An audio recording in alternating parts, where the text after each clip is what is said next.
नमस्कार मित्रांनो, मैत्रिणींनो, मी मन चलचल.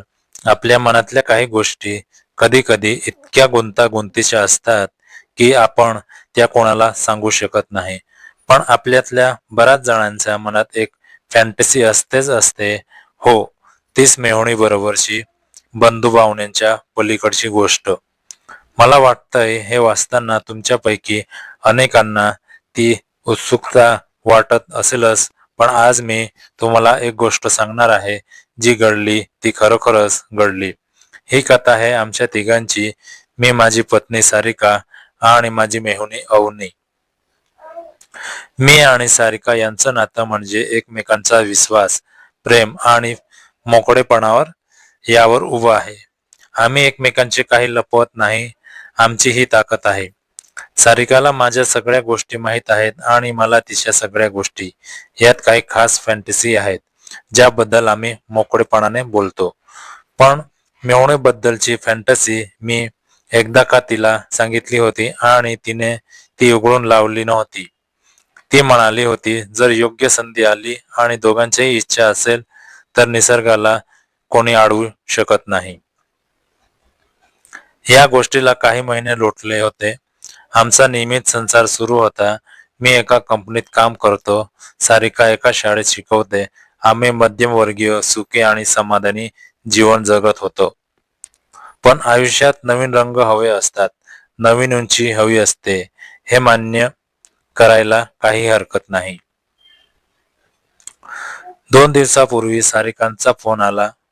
मी ऑफिसमध्ये होतो. तिने सांगितलं, अवनी फोन करून म्हणत होती तिला खूप कंटाळा आला आहे. रुटीन लाईफ मधून बाहेर पडायचं आहे. तिला काही दिवस आपल्याकडे राहायला यायचं आहे. मी होकार दिला. तू काय म्हणतेस तू? अवनी म्हणजे सारिकाची धाकटी बहीण, दिसायला अगदी देखणी, उंची 5 फूट 2 इंच, गोरावर्ण केस, काढेला आणि लांब. तिचा स्वभाव अतिशय सजीव आणि आनंदी. तिला प्रवासाची नवीन गोष्टी शिकण्याची खूप आवड होती. गेली काही महिने तिचा ऑफिसच्या कामात आणि घरच्या जबाबदाऱ्यामुळे गुरफुटली होती. तिला थोडी मोकळीक हवी होती. मी सारिकाला म्हणालो, अर्थातच ती येऊ शकते, तिचंही हे घर आहे. तिला काय हवं ते विचार आणि हो, मी तिला बसस्टँडवरून उचलायला येईन. सारिका हसली आणि म्हणाली, तुला तर माहीतच आहे अवनीला बघण्याची तुझी आवड. ती येणार म्हणजे तुझ्या डोळ्यांना चांदणे मिळणार. मी हसलो. ती माझी नातेवाईक होती, पण प्रामाणिकपणे तिच्याकडे बघून मला होणारा आनंद मी कधी लपवत नसे. सारिका पूर्णपणे समजून घेत असे. दुसऱ्या दिवशी सकाळी अवनीचा फोन आला, भाऊजी, मी बसमध्ये आहे. दुपारी 2 वाजता पोहोचेन. मी ऑफिसमधून लवकर सुट्टी घेतली. सारिका आधीच बाजारातून अवनीच्या आवडत्या भाज्या, फळे आणि चॉकलेटे घेऊन आली होती. घरात स्वच्छता, तयारी सगळं व्यवस्थित होतं. कारण मेव्हणी येते म्हणजे घर स्वर्गासारखं झालं पाहिजे, हे आमच्या मनात होतं. मी गाडी घेऊन बसस्टँडवर पोहोचलो. अवनीने मला फोन करून सांगितलं, भाऊजी, मी आता उतरतेय. काही क्षणातच मला ती दिसली. हिरव्या रंगाची मस्त कापडाची कुर्ती आणि पांढऱ्या रंगाची लेगिन्स घातलेली, डोक्यावर त्या गळ्यात स्कार्फ. ती अगदी तरुणाईच्या उत्साहात चालत होती. तिच्याकडे पाहून मला काही वेगळंच वाटलं. त्या कुर्तीतून तिचा संडल वाहू दिसत होत्या. चालण्याची लय, हसरा चेहरा, सगळं काही वेगळं होतं. मी तिच्यापाशी गेलो. तिने हसत मला नमस्कार केला. भाऊजी, कसे आहात? मी तिची सॅक हातात घेतली. मी बरा. प्रवास कसा होता? अरे, बरी होती, पण आता तुमच्या घरी येऊन थोडे फ्रेश होऊ दे, ती म्हणाली. गाडीत बसताना तिने लेगिन्स घातलेल्या पायांनी एक पाऊल आत ठेवलं. तिची मांडी सुडल दिसत होती. माझ्या मनात आलेला विचार मी झटकून टाकला. आतापर्यंत काहीच घडलं नाही, ही फक्त नाती आहेत, मी स्वतःला सांगितलंय. घरी आल्यावर अवनीने फ्रेश होऊन चहा घेतला. सारिका तिच्याशी गप्पा मारत होती. तू खूप कंटाळली आहेस दिसतय, सारिका म्हणाली. हो ग, रोजच्या रुटीन, उठ, ऑफिस, ये, झोप, अगदी फिरण्याला, हसण्याला, नवीन काही करायला वेळच नाही. कधीतरी वेगळं काही करावं असं वाटतं. अवनीच्या डोळ्यात एक चमक होती. वेगळं म्हणजे? मी कुतूहलाने विचारलं. म्हणजे आजपर्यंत न केलेलं काही, नियमांच्या बाहेर जाऊन आनंद शोधायचा.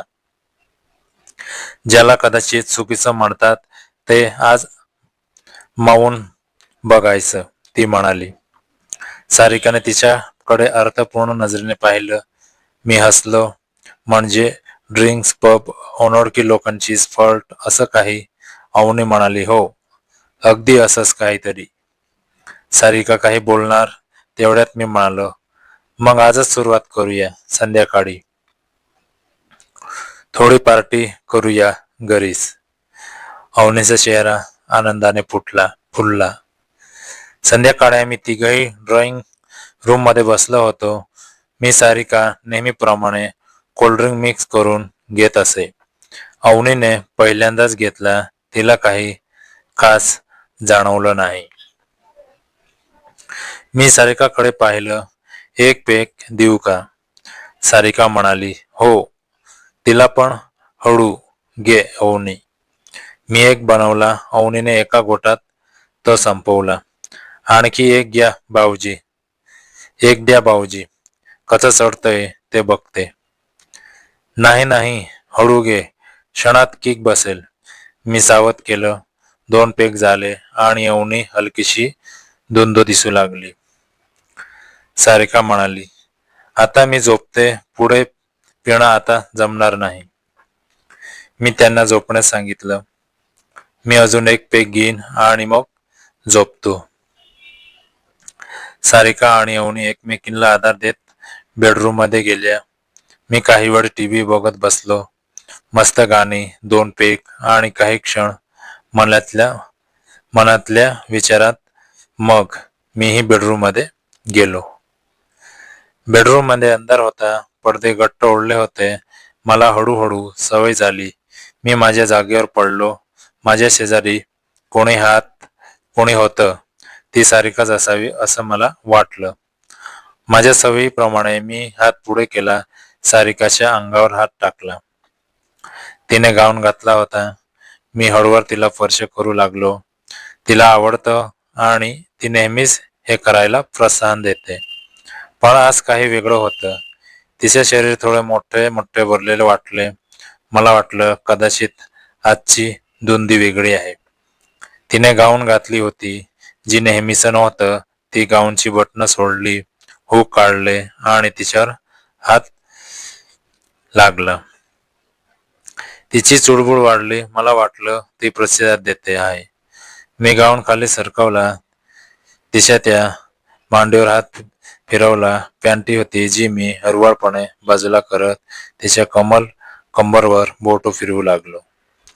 ती ओली होती. माझ्या बोटांनी तिला मस्त देत असताना तिच्या तोंडून मंद किंकाळ्या येऊ लागल्या. तिच्या भरलेल्या मांड्या आणि मोठमोठ्या वर हात फिरवत असताना मला एक वेगळंच उत्तेजन जाणवत होतं. आता मला राहायला जात नव्हतं.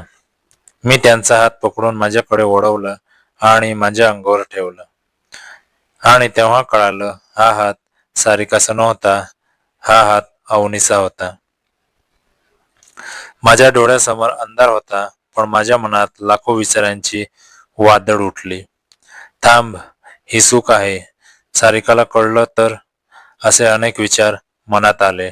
पण तेवढ्यात अवनीने माझा हात जोरात धरला आणि तिने मला आपल्या हातात घेतलं आणि हळुवारपणे वर खाली करू लागलो. तिच्या बोटांचा स्पर्श माझ्या संपूर्ण शरीरात विजेसारखा गेला. तिची दुसरी बोटं माझ्यावर हलक्या हाताने फिरत होती.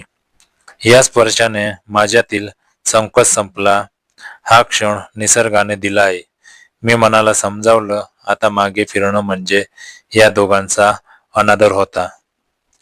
मी तिच्या कमरेला हात घातला. तिने घातलेला गाऊन मी सोडला. तो खाली सरकला. आता पूर्णपणे माझ्या समोर होते. मी माझा टी शर्ट आम्ही दोघेही अंधारात शेजारी सारिका झोपलेली असताना एक नवीन विश्व अनुभवत होतो. मी तिच्या पाठीवरून मानेवरून हळूहळू स्पर्श घेऊ लागलो.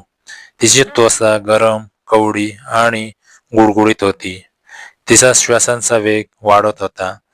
मी तिचा गाऊन, माझे होठ तिच्यावर हळू स्पर्श करत होते. मग हळूहळू तिच्या गालावर, गळ्यावर, खांद्यावर हाताने तिला हलक्या हाताने दाबत होतो. मी तिला आणखी उत्तेजित करत होतो. ती हळूहळू किंचाळत होती. आवाज दाबण्यासाठी तिने तिच्या गाऊनचा कडा तोंडाला दाबला होता. मी तिच्या हलके चावे घेत होतो. तिचे नोके माझ्या पाठीत रुतत होती. शरीरांचा स्पर्श, तिचा श्वास, माझा श्वास, सगळं एक वेगळं गाणं होतं. पण त्यात भीती होती, सारिका जागी होईल यांची. मी माझा चेहरा तिच्या जवळ नेला. माझ्या जिभेने तिच्या भोवती गोलाकार फिरवू लागलो. तिचा श्वास खोल झाला. मग हळूहळू खाली तिच्या ओल्या झालेल्या माझं तिच्या खोलवर गेली. तिचा अमृत असा जरा सुरू झाला. मी तो पिऊ लागलो. ती वेडी होऊन लागली. हाताने तिने मला उलटं व्हायला खुणावलं. मी पलटलो तेव्हा असं वाटत होतं की गगनात आकाशात मावेना. तिने तो आपल्याला घेतला. तिच्या जिभेने मला स्पर्श करत होतं. तिच्या ओठांनी माझ्या अंगात वीज खेळत होती. प्रेमाच्या या वेगळ्या भाषेत गप्पा मारत होतो. बराच वेळ हे सुरू राहिल्यावर मी तिच्याकडे वळलो. तिच्या तोंडून वेदनेचा पण त्याचबरोबर आनंदाचा एक मंद आवाज आला. तिने पाय पसरले. मी हळूहळू आत बाहेर करू लागलो. तिचा उबदार शायरी शरीर तिने वर करून प्रसिद्धात दिला. आमच्या शरीराच्या हालचाली एकसारख्या होत होत्या. पण अचानक एक घोटाळा झाला. येणाऱ्या पसपस आवाजाने सारिका जागी होईल या भीतीने मी बाहेर आलो. पुन्हा मी तिचं अमृत पिऊन घेतलं. आता तिने मला आणखी खाली झोपायला सांगितलं. ती माझ्या बराच वेळ अशी हालचाल सुरू होती. ती दमली. मग मी तिला खाली घेतलं. पुन्हा मी तिला हळू स्पर्श केलं. तिचं परत ओलं झालं. एका झटक्यात एकमेकांचा यशात हरवलं. जोराने धक्के द्यायला लागलो. शेवटी एक जोरदार झटका आणि मी एकदम रिलॅक्स झालो. दोघेही दमून गेलो. तिच्यावर पडून थोडा वेळ श्वास घेत होतो. तेवढ्यात अंधारात एक हलका आवाज आला. आली का मज्जा? आम्ही दोघे स्तब्ध झालो. तो आवाज सारिकाचा होता. मी एकदम गोंधळलो. अवनी गडबडली. ती कपडे शोधू लागली. बहीण, आम्ही सारिकाने लाईट चालू केली. ती जागीच बसली होती. तिच्या चेहऱ्यावर राग नव्हता, उलट एक विचित्र शांतता होती.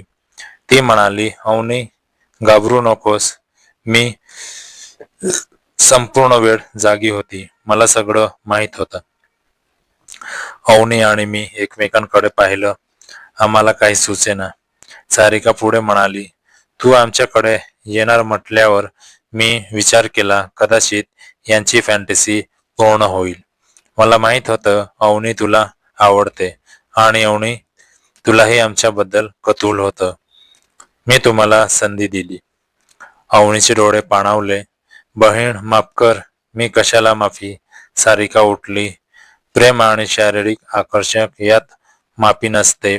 आमच्या नात्यात एक फक्त प्रेम नाही तर विश्वास आहे आणि या प्रयोगामुळे आमचा विश्वास मोडणार नाही, उलट तो आणखी दृढ होईल.